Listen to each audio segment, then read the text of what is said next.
So I'm Marianne Gawain, the president of the League of Women Voters, and I want to put in a plug for one other thing. I'm very excited about our youth outreach that we're doing through our art contest. I'm working with the wonderful committee, Olivia Mandel, Shelley Sweet, and Sandy Hogue.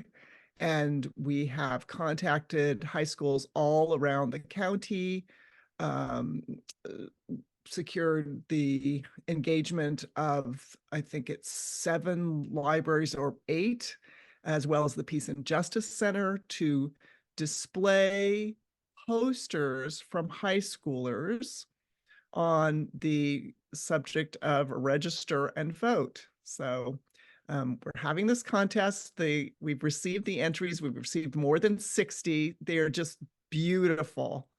And you'll be so excited to see these in the library. So we're working very hard we're having some outside jurors. There will be a grand prize winner and many other commended posters.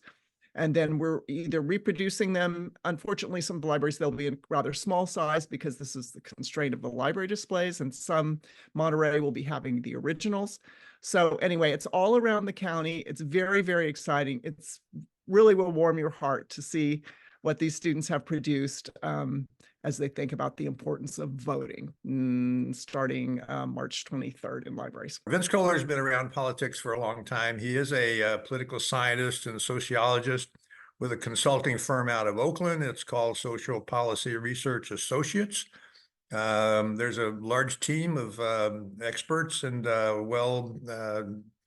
certified experienced consultants there. They advise and participate in programs through the U.S. Departments of Labor, Department of Education, as well as justice issues, and they're their state counterparts. It's not just national. It's also, it's not just national government. It's also state governments.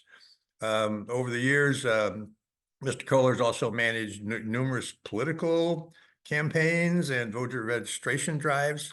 He's been an elector in the presidential elections three different times, 2008, 2016, and 2020. Vinz has studied English and political science at the University of Zurich in Switzerland. That's his native country. I think that's true. Anyway, received his master's degree at local MIS, the Middlebury Institute of International Studies in Monterey.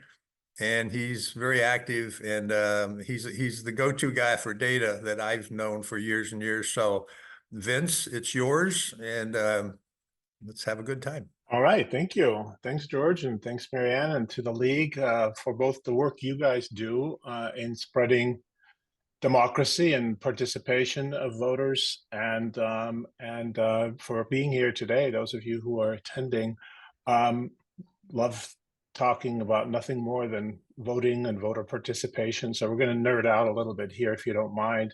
I'm going to share my screen. I'm going to talk about both the turnout issues, what gets voters. Can you respond a little bit to just the reception that you seem to get from just blindly knocking on doors, that even though you have data on the residents there, just the interaction at the door level about trying to get access? Because it seems to me more and more people just do not want to answer their door, or they're very short in some interaction at the door. Do you have any experience or suggestions?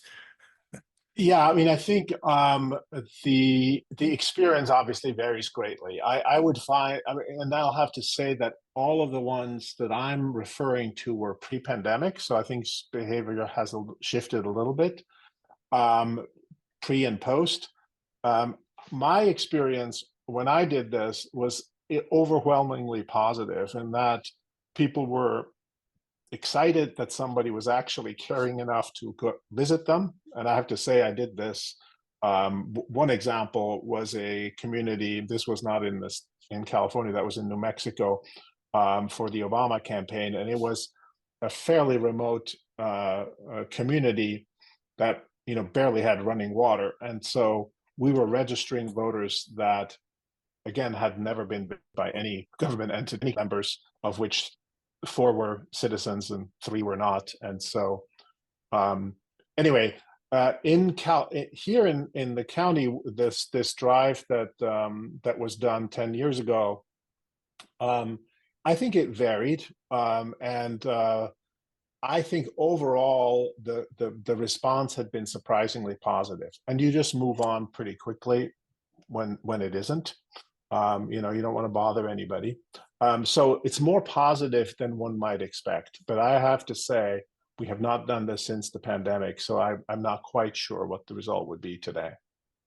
Can I expand the question a little bit to door to door versus in shopping centers, or where there might be people already gathered? Of course, you have no idea anything about their demographics, you know, pattern or anything. You're just taking a chance where the people are. So could you compare just those type of efforts, the difference?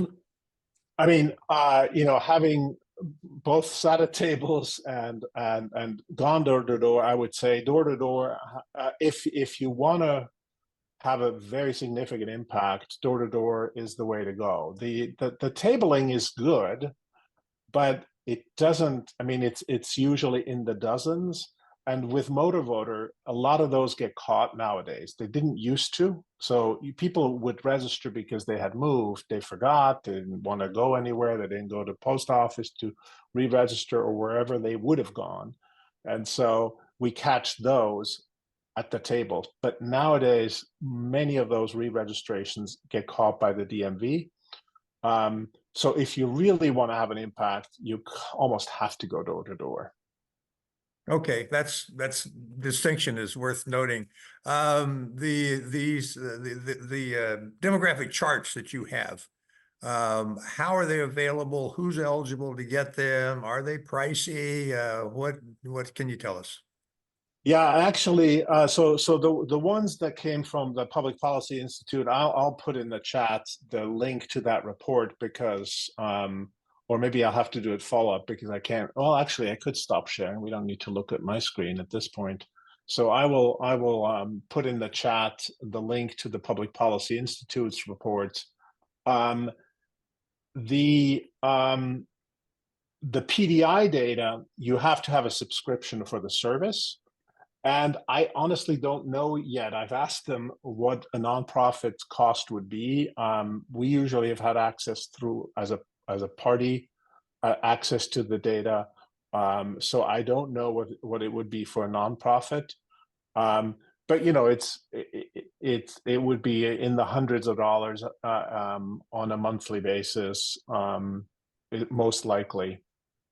And again, if you do a drive like this, that's, I think, a very important and worthwhile investment. The question of partnering, for instance, with this youth council connection, it seems to me, I mean, from our standpoint, you know, this is not something we do in a large scale. We do it a lot of individuals may do it. It's not necessarily organized every election, but sometimes there's more interest than others. And I think this coming election may be even more significant in some worlds than not in others. But how do we break in? But my point would be partnering with some existing organizations and neighborhoods that would help us kind of break the ice in that community, because we would be newcomers kind of. Yeah, and I would definitely agree. I mean, I think the thing that was appealing to me with the notion of actually empowering young people in a community to take on a project like that, obviously it makes a huge difference. It's very hard to turn away a teenager coming to your door and ask, and hopefully being from the same cultural group, speaking the same language, if language is an issue. So all of that plays a role. Whereas when we were in this New Mexico community as gringos, coming in, we were definitely the outsiders. It turned out to be fine because there was a level of excitement that somebody actually took an interest, but that's not the preferred model, I would say. But yeah, I would say by all means, the partnership sounds like a great opportunity. And those places, those community groups or nonprofits often don't have the resources to do something like this. Let me just ask those that are on the screen or attending online, if you have any other questions or offshoots or comments or whatever, maybe just raise your hand somehow and we'll get and have it more personal than me trying to read through the chat. So Ann McDowell. Some of you know I teach citizenship. I started 40 years ago and I haven't stopped. Right now, the turnaround time is amazingly fast. In fact, it's the fastest it's ever been since I've been teaching. I had a student applied January 29th online. She's going March 14th to her interview. So I told this County Weekly, a flurry of new citizens, and that's usually in PG, it's like 10 or 12 people I help over a whole year. Now it's like between January 1 and now it will probably be close to 10 people already becoming citizens who can register to vote. So, and I speak Spanish, so I'd be happy as a league person also to go into neighborhoods. But wherever we go, it'd be really nice to have, I'll make a flyer that we can have available about citizenship, where the classes are. I appreciate that, and very much your comment. I mean, I went through a citizenship ceremony myself, and at the citizenship ceremony, when I became a citizen, I had a voter registration card, and the judge who swore us in had us complete the card as we sat there in the San Jose Civic Auditorium. It was a very moving process to do that.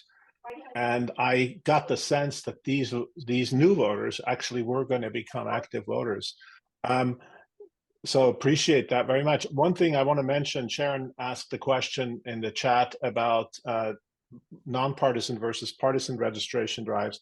I would say registration drives almost by definition are nonpartisan or should be. So I say that as somebody who's known to be partisan in my work, but I will say that when you go to a door or even when you register somebody, you obviously register them no matter what party they want to register for. And so I would say, I mean, clearly for the league, I would imagine you'd want to organize, get in touch with programs and nonprofits that are not partisan, which I think is the case for most nonprofit organizations anyway, and just avoid doing this overtly in a partisan way. But I think what you will find is those that are not registered are basically have the same distribution in terms of their actual behavior as those who are registered. So we find that, by the way, to be true for people who decline to state their party preference, that they vote essentially the same way on average as the rest of the population. So 50% generally vote with Democrats, about 20% with Republicans, and the rest sort of a mix. So I think you can absolutely do this in a nonpartisan way. And in fact, almost by definition, it is probably a nonpartisan effort anyway, because you're going to end up registering people of all parties anyway, even if you ran a partisan drive. I see some questions about Spanish language. That certainly is a big factor. I would say the election department does a great job with outreach and with everything being available, not just in Spanish, but in a lot of different languages. But as a voter registration drive, because our non-participation skews heavily Latino, including non-native speakers, Spanish native speakers, you'd want to make sure that drive would be staffed with bilingual volunteers who go door to door. Again, another reason to participate, to work with local groups. I want to ask a little question about turnout as opposed to the registration piece of it. Do you have any general perceptions about why we, the United States, does so poorly? And I'm not sure if it's going uphill or downhill, or is it flat in terms of just what that data looks like. But Well, I'm always disappointed yeah. in what the count is at the end of any election. It seems awfully low to me, always. Yeah, I mean, I think there are some really great studies. There are those who are not turning out because they're happy and they basically say everything's fine. I don't care. You know, do what you want. There are those who are don't turn out because they don't feel like they have a franchise. They don't feel connected, and they think. There are those who don't turn out because they are afraid of making a mistake, and they're thinking, you know, somebody's going to come and get them if they don't do it right. Um, I will also say, I mean, again, this is one of those differences that the U.S. has to almost all other democracies, sort of in the Western world at least, and that is you actually put people through a registration process. So that in other countries you're already part of a database that covers other things as well, the taxes and all those other things. So in my case, in Switzerland, I don't have to register. I'm already a registered voter by virtue of the fact that I am a citizen in that country. So they know who I am and where I am, and they'll mail me the voting materials. So the registration process, that extra hurdle that we put people through, obviously is an extra step that, you know, if you go into the history, there's an intentionality behind that to say, well, we don't want everybody to vote. We only want those people to vote that we, you know how to register. So there is a step there that was put there intentionally. And I would say we've come as close as we can without kind of universal registration through motor voter, because it does capture a lot of people, but we're not there yet. So that's one big difference. I will say voter turnout in Western democracies is not better in other countries as a general rule. In my hometown, we get fined if we don't vote. We actually get a $5 fine. One of the few places, even in my home country, where that's the case. And it turns out, you know, voters have repeatedly approved and reapproved that measure. They want to be fined, and it does dramatically change voting behavior. Those 5 francs, you know, turn a typical 50% voter participation into a 75% voter participation. So, you know, little things like that. I don't think a fine is going to, you know, they're not going to pass that with a ballot measure in California, I don't think. But, you know, stranger things have happened. Do you have any data to show California versus some other states? Where do we stand in terms of just our population participating the way we're talking? Well, one thing that I was going to say, you talked about polarization at the beginning about another presentation. We are really headed for a future of 2 Americas in all sorts of ways, right? I mean, you name many topics, reproductive rights, other things. We are headed into a place where some states have one set of rules and other states have another set of rules. And voter participation is another one of those. In California, clearly, the legislature, the governors in the last few cycles have pushed for more inclusive enfranchisement of voters. So that means getting them registered is easier, having more relaxed rules about this whole participation by mail, accepting ballots after, you know, on election day, and having same day registration. All of those are steps that have been taken to give the franchise to more citizens. In other states, just the opposite has happened. The hurdles have gone up. And so I don't have the stats, but there are out there and available where you can really see, you know, in other states how participation is under threat, usually under the guise of voting security, but we are really headed in a bifurcated world where some states really work on enfranchisement and others on what I would characterize as disenfranchisement. Other people have other words for that, but yeah. More activated, what makes it more likely that voters actually take that final step? I'm going to talk a little bit about the difference between who's eligible to vote and who's actually registered to vote and who actually turns out to vote. So we'll take a little bit of a tour through some of the stats on this. This is my kitchen table on election day, or actually election month. We don't really refer to election day anymore. We sort of all are now familiar with this. And in some ways, this already reflects a major change that all of us have gone through, where most of us now vote, especially in California. This is not true around the country. At the kitchen table, we vote at home, and then we take our ballot, drop it off either in the mail or some other way.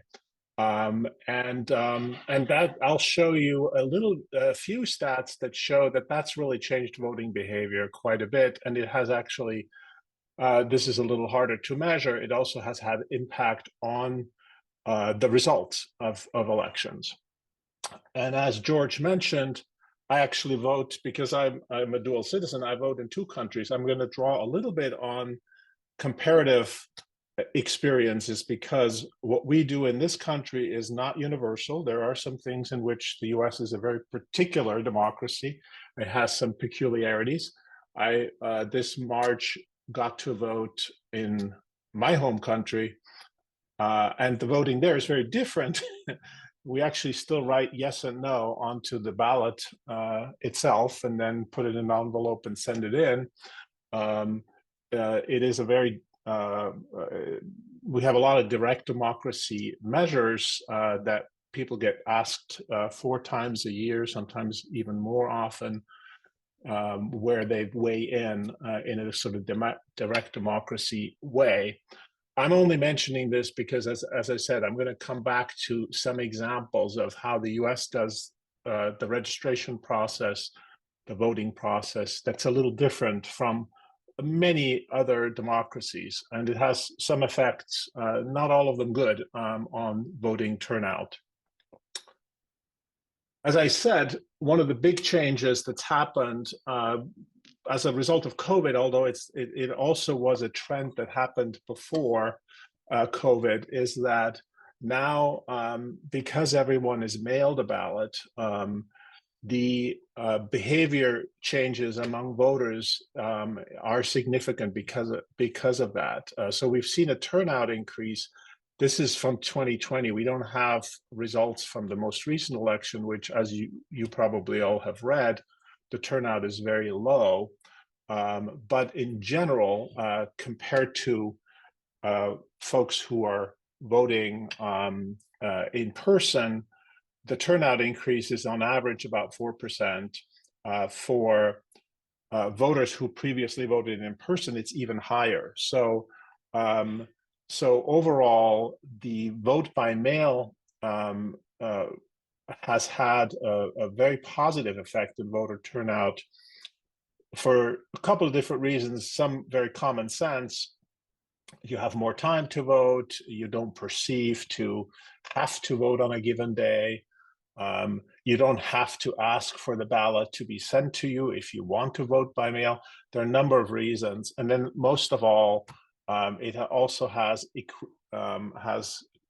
had some good equity outcomes, because, as you can imagine, having one day to vote that is a work day puts a burden on working people who work long days, especially. And so it has disproportionately skewed voter participation without vote by mail. So all of those have been positively affected.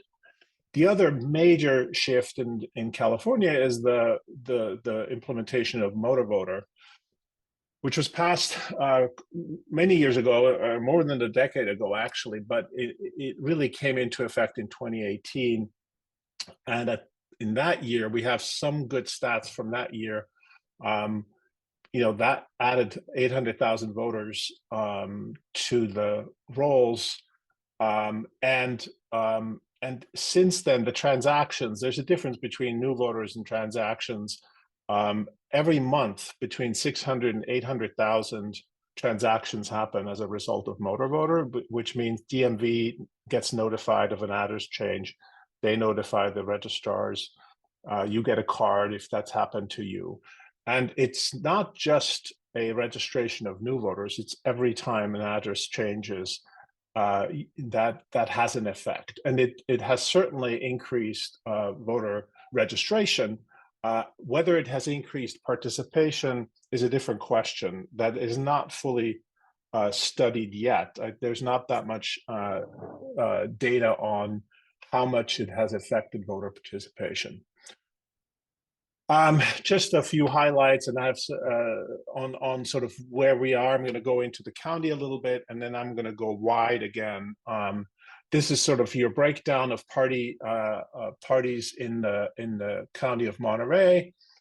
And here's a little bit of what I can call the voter funnel. And we usually just think of who's registered, and usually stats of voter participation are reflected as a percentage of who's registered. But there's another pool, which are the eligible voters, and that's an estimate. We don't know for sure. The estimate that the Department of the registrar, the state registrar gives us is that we have 247,000 eligible voters. Monterey County has about a population of 440,000, so a little more than half of them are eligible. And then registered are 210,000. In a general election, presidential election this fall or 4 years ago, one expects about 80% turnout. And in a primary, kind of a low turnout primary like the one we are still in the vote count, so we don't know exactly what the turnout will be, but we expect about a 30% turnout. Now, who's most likely to vote in a low turnout election? It's older people, it's more informed voters, it's more affluent voters, it's more educated voters. So again, low turnout obviously has an effect. Just sort of where Monterey County falls, because the largest party in all of these counties is the Democratic Party. I looked at that.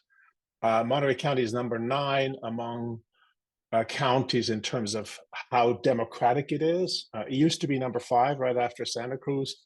And it's not that it has dropped so much. It's others have had more of a shift towards the Democratic Party. So these are all between 50 and 60+% voter registration on one side or the other. And here's some more stats in terms of the makeup in the county. The voter age distribution, it's actually somewhat younger than average in the state. But that's also very, very district specific. So if you look at District 5, it's a much, much older district than, say, District 5 being the Carmel Valley Peninsula, much older district than in the voting population than the Valley or Salinas, for example. So if you broke this down by supervisorial district, it would be very, very skewed in different directions. Gender, we have about 10,000 more female voters in the county than male voters. And we have almost 50-50 white Latino split. And then, so that gives you a little bit of a breakdown. In terms of sort of house types, I always find this interesting. We can run stats on, is this a purely Democratic household? Is it a mixed household? Is it purely a Republican household?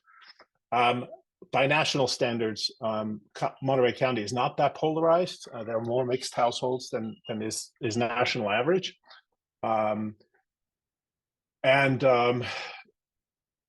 In terms of permanent vote by mail status, that is actually no longer really a relevant stat. It used to be. We used to track this closely. Basically, you could argue everyone is a permanent vote by mail person for the moment anyway, since you don't have to request the mail ballot anymore. The other score that's kind of interesting is who return, how are people returning ballots. So we can actually see who's always late, who's always early, and who's in between. And you may notice when you get mail, folks target the early voters with mail right away. It hits your mailbox with the ballot, ideally, and then they may target you again late because either they actually know you're likely to be late, and that's something that the registrar of voter lets the public know. And the reason that's helpful is campaigns can actually stop mailing to you because they know you've already voted. And so that kind of keeps your mailbox clear, or your text box or whatever, however you receive information. And it also allows them then to target, maybe half the voters that still haven't voted yet. So anyway, this is kind of interesting to know that, we have a little bit of an idea who votes early. That voting behavior changes, as you can imagine. Some people wait till the last minute. They say, well, some late breaking news might change my my vote. I think I've already mentioned that voters. So this is the difference between the voters and the non-voters. The non-voters I'm referring to are voters who are eligible but not registered and therefore don't vote, but also voters who are registered but don't vote. And it turns out voters in California, as you see, tend to be older, educated, affluent, more white than the general, and more homeowners. And this is also true for the split between who's registered and who's not registered. Voters don't really reflect the diversity. So you saw the breakdown between who's registered and who's not registered. Voter participation skews very much towards who's likely to vote, are much more, it's a more white distribution. Especially Latinos are much, much less likely to participate in voting than white voters. And that again has an effect. And so they're also at the opposite end, and this is even more extreme right now. If you look at the current turnout figures, the tentative turnout figures, you'd see that the skew is almost 10-1 in the participation of older voters versus younger voters. It's about the same block, and about 10 times more older voters turn out in this current election than younger voters. So it's a huge disparity with an effect.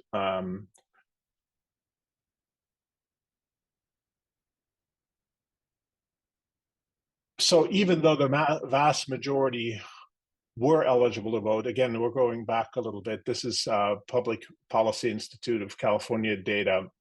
And because it displays it so nice, I used their graphics.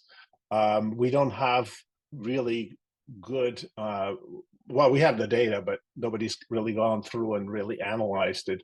But you can see here the difference between who's eligible, who's registered, and who's voted is really vast. And again, the makeup of the people who are not voting and the makeup of the people who are voting is quite different. You can see a little bit the seesaw between elections. This is usually the difference between a presidential year or a non-presidential year. So voter participation goes up. And here, this is one of those rare stats where you see it, the percentage reflected as a percentage of California adults as opposed to registered voters. Again, usually you see stats that are expressed as a percentage of registered voters. It makes it appear as if more people voted, but the reality is, fewer than half, on average, vote of California adults, or of eligible adults, I should say. I think I've already mentioned they tend to be more affluent than non-voters. And here's some interesting stuff about what non-voters, how how non-voters could affect outcomes of elections. So non-voters, again, we know that they're generally, on average, poorer. They express more support for government doing more to reduce income inequality. So you can imagine that a ballot measure might turn, the results in a ballot measure might turn out differently if those folks also participate. You can really see something flipping. They are less likely to see the state budget as a big problem, meaning having maybe a tight budget. They don't see that as a big problem. So again, this is PPIC survey results from 2019. And there's quite a bit of a difference between how non-voters see this problem versus how voters see it. Here's a good example. We've had some school bond measures fail this year, this election in this county. It turns out non-voters are more likely to be supportive of a bond measure. So if we got them registered and if we got them activated, that could actually change the outcomes. And some of these ballot measures, measure Proposition 1 right now is still sort of teetering. It's pretty tight in terms of whether it makes it or not. So you can see that could actually flip some proposals, bond measures, or ballot propositions if we had more voters participating. I've mentioned already, Latinos particularly are dramatically underrepresented among likely voters. There's lots of reasons for this that we could go into, including and especially how it cross maps with wealth, with the freedom again to participate based on available time, but also there have been some studies in terms of sort of the sense of shared destiny, or the sense of having a stake, and whether you therefore participate or you don't participate. So that's another lecture for another day. I think here's just more stats that show how age and affluence affects the turnout. Now, we have another source of data. I mentioned the Registrar of Voters and the Secretary of State as a data source for this question of how many unregistered but eligible voters are in California. There's a data source through the Political Data Inc., which runs a data service for campaigns that has started to track this. And they estimate that in Monterey County, we have more than 50, close to 60,000 unregistered voters. And they actually have a way to give us an idea who these people are. So we're not just talking about this in the abstract. We actually have an idea of who people are who are eligible but not registered. It's not an exact science, but it's better than just sort of going out and putting out a booth somewhere and asking people, hey, do you want to register? So here's some stats in terms of sort of age distribution. What you see in the column on the left is the count of voters, and then the column on the right is the count of households. So what often happens is that you have a household with registered voters, but there's another person in that household that we believe is eligible, but is not registered. So that's a common occurrence. So you may just have one more person that might have been a child that aged and became an adult. It could have been some other family member that just isn't registered in that same family, but in all likelihood is eligible. And you can see the largest unregistered age group is 65 and older. And then you just see the brackets of age, sort of see. I mean, but it is actually skewed towards older people in this instance. And the gender disparity is not that great. It tracks the difference in terms of the general voting population, but there's also there's more an estimate of more female unregistered voters than male unregistered voters. We can actually, using the same data base, we could actually target households directly where such unregistered voters live. This is a map of Salinas or parts of Salinas that shows where, kind of by neighborhood, and you can zoom in and you could actually get right down to the house. Say here, we think there's an unregistered voter. And what that has done, and George asked me to get somewhat specific about how a voter registration drive could be done. What that means is you can actually, these days, go door to door, and you can go to a door where you have a pretty high degree of expectation that there's someone who probably is eligible. I've done this when I didn't know whether somebody was there who was eligible, and you just literally go door to door, and usually you ask, is there anyone in this household who hasn't been registered? Can we help you? And that sort of thing. Here, the question would probably be the same, but you actually have you can basically go target it to those doors. The way campaigns currently go door to door to try to identify supporters, or once they have identified a supporter, they go back and make sure that person has voted. So that's an option for a voter registration campaign. And you could then target it specifically into areas that are less registered. And we know in Monterey County, if you ran the maps, you would show that the highest pool of unregistered but eligible voters are in Salinas and in the Salinas Valley.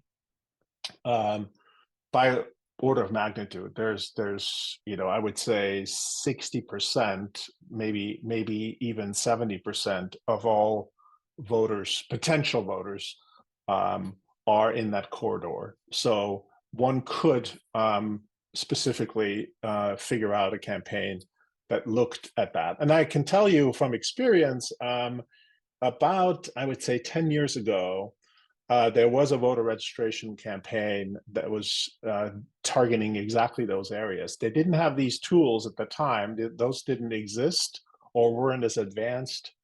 And so they had to basically go blindly door to door. But they registered 20,000 new voters for Monterey County, and 20,000 is a pretty large group. That's 10% of the voting population in just one voter drive.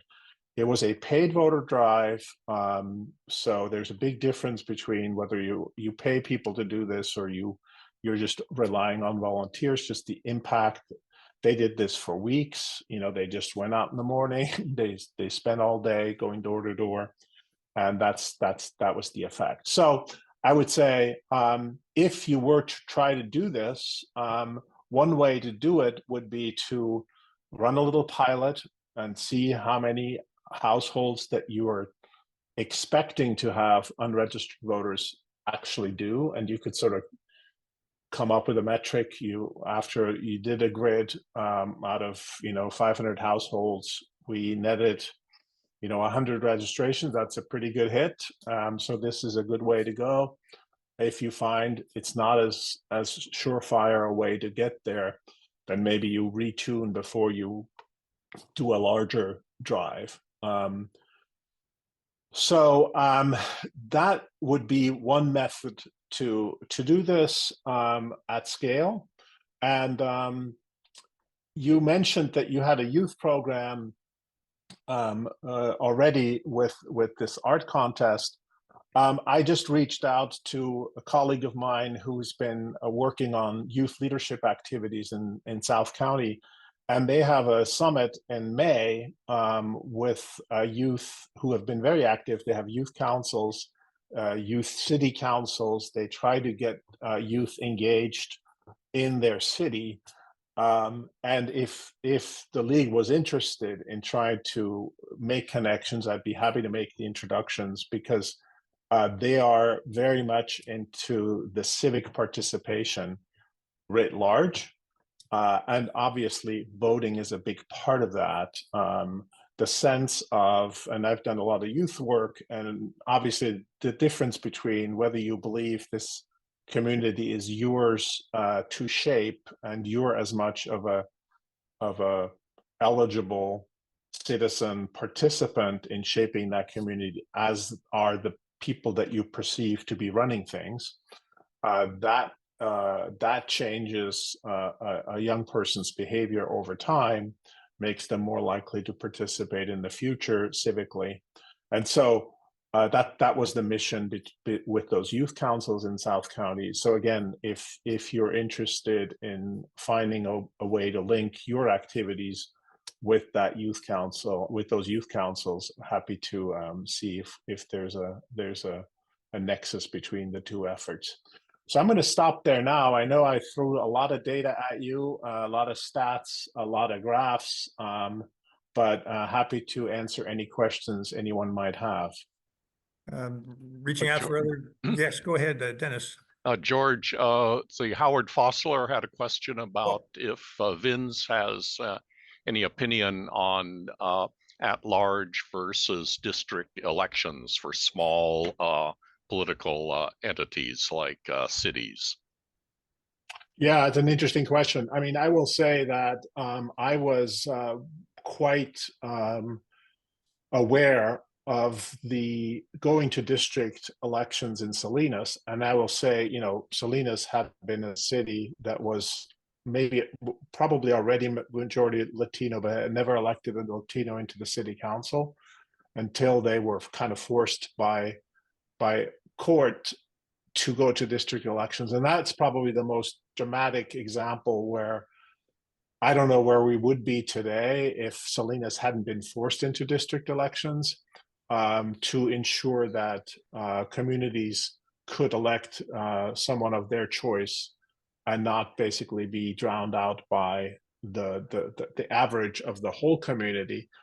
So I think there are some ways in which political scientists look at this and say, if you have a certain disparity of distribution of voters within a whatever the jurisdiction is, whether it's a city or a district, then district elections are a way to ensure that every community has a chance to elect someone of their choice. And in those cases, it makes a lot of sense. It creates other types of problems. Usually they're of lesser significance than the problem that you're trying to solve, which is this enfranchisement, again, being able to vote in someone of your choice. And if you get to very small units, then it gets more and more difficult to just field candidates, right? So that all has to be weighed. And I couldn't say as a blanket rule from a political science perspective, which is better. But there are certainly examples, numerous examples, where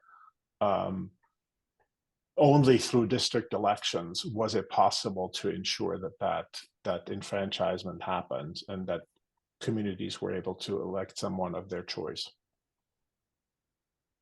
Marianne? Yep. I was wondering if you could go a little bit deeper on the slide you showed us, where you said that what to me seemed like a surprising number of older voters in our county weren't registered. And do you think that that has to do with, peninsula voters potential voters who've moved here and so it's moving for retirement, or is it Salinas Valley voters who maybe were naturalized as citizens some time ago and never registered? I was just surprised because I think in our league, we take it a little bit for granted and are much less worried about older people. Yeah, I think, honestly, I actually don't know the answer to the question. I was a little surprised myself that the unregistered voters are so heavily skewed towards older voters. And I can only hypothesize that what ends up happening is that we that in a number of households where, especially multi-generational households, it is often the older person that ends up not being registered. They might be an immigrant, but that alone does not quite explain the numbers here. So we'd have to really look at this more closely and look at who are these people, even where are they, in which district do they live. If it just is a reflection of, of so the parallel reflection of the distribution in general, in other words, we see that for every household where there's an eligible voter, or for every household there's a registered voter, there might be one more voter who's eligible but not registered. Then we might just have to say, okay, this is just a matter of we have to go target those households. Because again, as a whole, voter participation among older people is higher than among younger people, as we've noted numerous times. So I really don't know exactly why that is. And as far as Monterey County, nobody's really looked at this closely. This is data that we've only had access to for about a year. So I don't think anybody has looked at this closely, certainly not for voter registration drive, but not even for any kind of academic review. Do you have any comments about a nonpartisan messages that are motivating to people in getting them either to register or to participate? Can you make any generalizations? Well, I mean, I think in some ways, voter participation is probably, again, I see it sort of as a highly nonpartisan idea, which is you want to be able to have, in fact, even when I worded partisan messaging to Democrats, in my case, I would word them as, your voice matters, right? You want to be heard, and everybody wants to be heard. I've never heard anybody who says, I don't want to influence my community. So I think those messages work. And I would say the positive about partisanship is that in some cases, those contests that are fierce contests, they actually drive turnout. So we may think of them as negative because they can be ugly and nasty in some ways, but to the extent that they actually drive turnout, they actually have a positive effect because they bring more people to the polls. And so in some ways, that's not something for the league to worry about. Let the parties duke it out or the candidates duke it out. But that's also why certainly in this past election, the turnout has been very low in most places because that contests weren't really fierce. But in some counties, the turnout was very, very high because there was a fierce contest. But I think messaging just for the participation itself and for registration, I think it's all about having your voice be heard. And I would say, nationally, certainly celebrities have helped with that because, if Taylor Swift says voting is cool, that has a different effect than some sociology professor saying it, right? So I'm not cutting any commercials, but I really think that is key. Is finding the way to communicate to the community, and especially if you were to do this drive in the Valley, you'd have to talk to the community there about what makes them want to participate and how do we turn them on. Thank you. Do you have Vince data at your fingertips about some of the cities in South County, the Hispanic population in general, where the numbers are uniquely noticeable somehow? Or would King City and Soledad and Greenfield, would they all be similarly data? Quite similar, yeah. I mean, there are some demographic differences between those cities, but for the most part, the Latino population has grown tremendously to the extent where, in some cases, they're in the 80s and 90% of voting population, and so the non-voting population you expect to be in the same neighborhood, maybe even more skewed. So again, the potential is great to register people there, and the voter activation messaging would have to go along with it, because just registering alone does not actually turn a voter into an active voter. You have to do both. But if you register them, then you know who they are and you can reach them again next time an election rolls around. So obviously timing now, if you were to do something in the short run, would be very good before the presidential election, because that raises awareness anyway. Naturally, you don't have to do much for that. And it does turn people out, even if maybe California doesn't matter that much, right? I mean, if you look at the presidential election, it still raises the turnout quite dramatically. Thank you for that. The floor is still open for questions. We'll maybe head for a couple more if we have them, but Bev Krebs, do you want to unmute and ask your question? I was listening to the radio this morning. There was a lady talking about how President Biden wanted to have a lot of people come into the country because they would be taken from the states like Texas, I guess, or Arizona, whatever, and then registered to vote in other places, and they would vote for him.